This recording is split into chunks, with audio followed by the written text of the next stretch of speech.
What's up, everybody? I've got a new tutorial for you today about flamethrowers. Yes, that's right, I was working on a new winter skill and ended up accidentally creating a flamethrower in the process because it did not work anything like I expected it to, which is kind of okay, but, well, I decided I'd share my creation with you guys because I figure you might want to use it for one of your mobs, or maybe a weapon that one of your players is going to get. Now, I do recommend you use Mythic artifacts if you don't already have it, because it is a very helpful plugin for one, when it comes to testing items, and two, having items for players to use to begin with.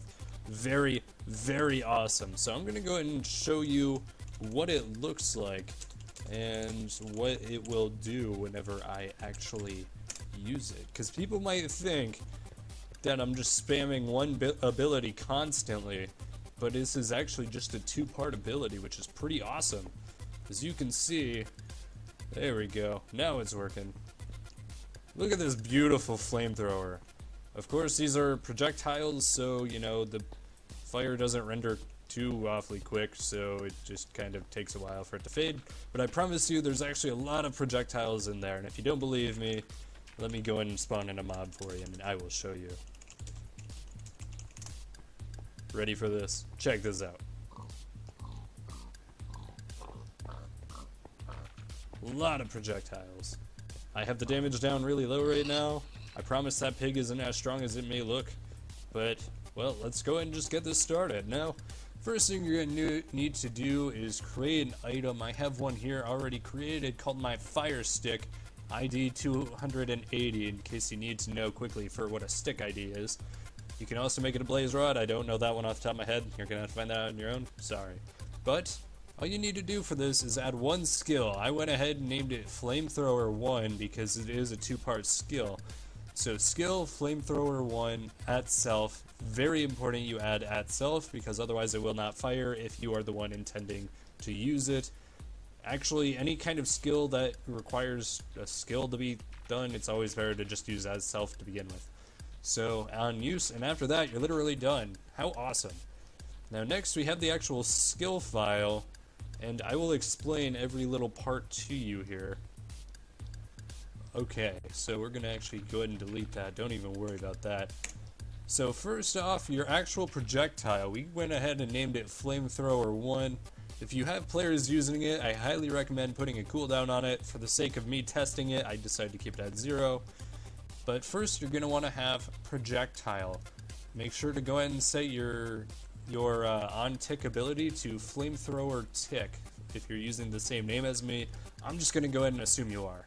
So on-tick, Flamethrower 1 tick. On hit? Well, guess what?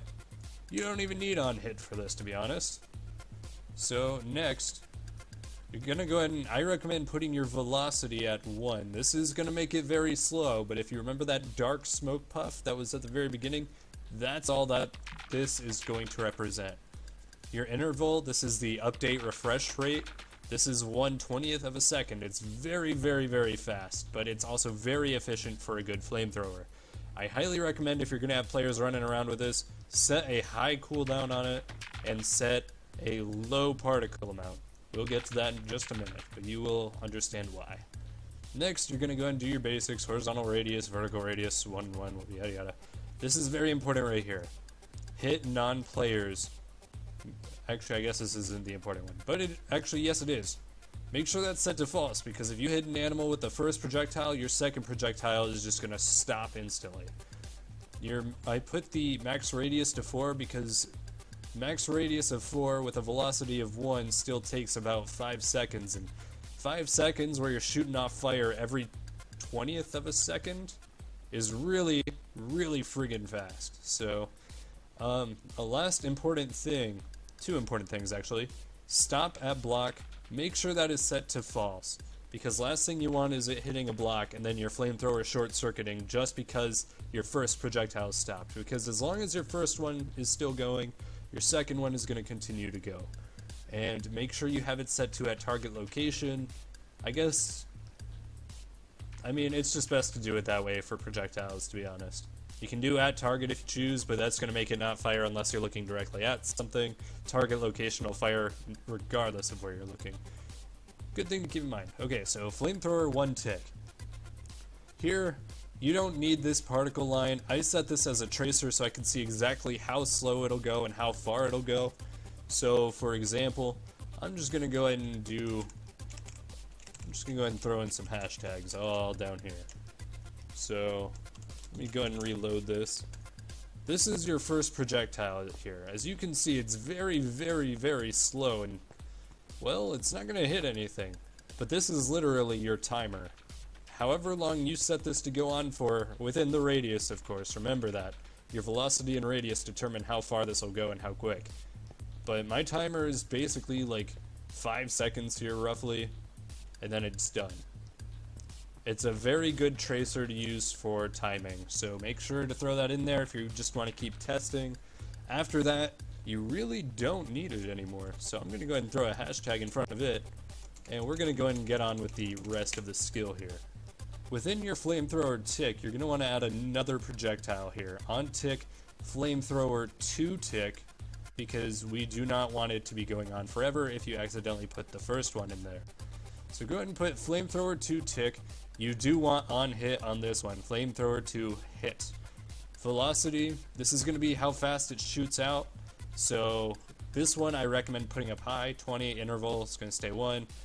Horizontal radius, vertical radius are both going to stay. They're both going to stay at 1 as well because that's the default.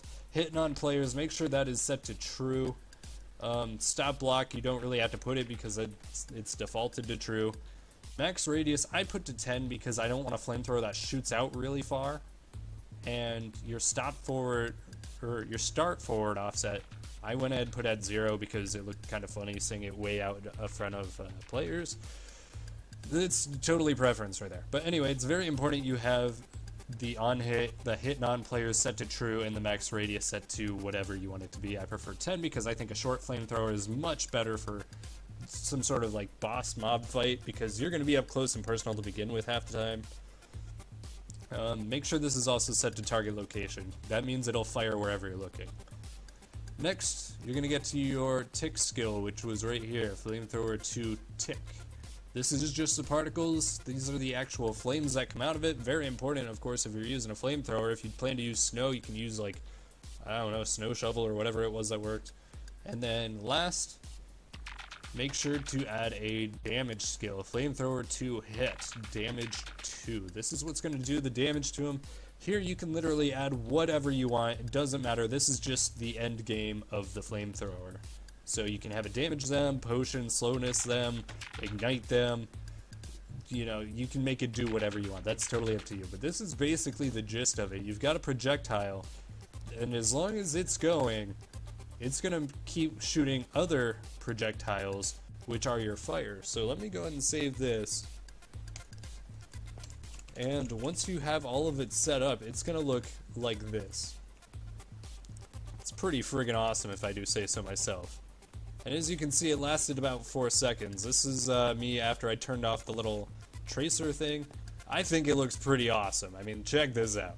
It's going wherever I look, because that's just the on-tick ability. It's going to go at the target location. It's going to go for 5 seconds, because that's roughly how long the first projectile lasts.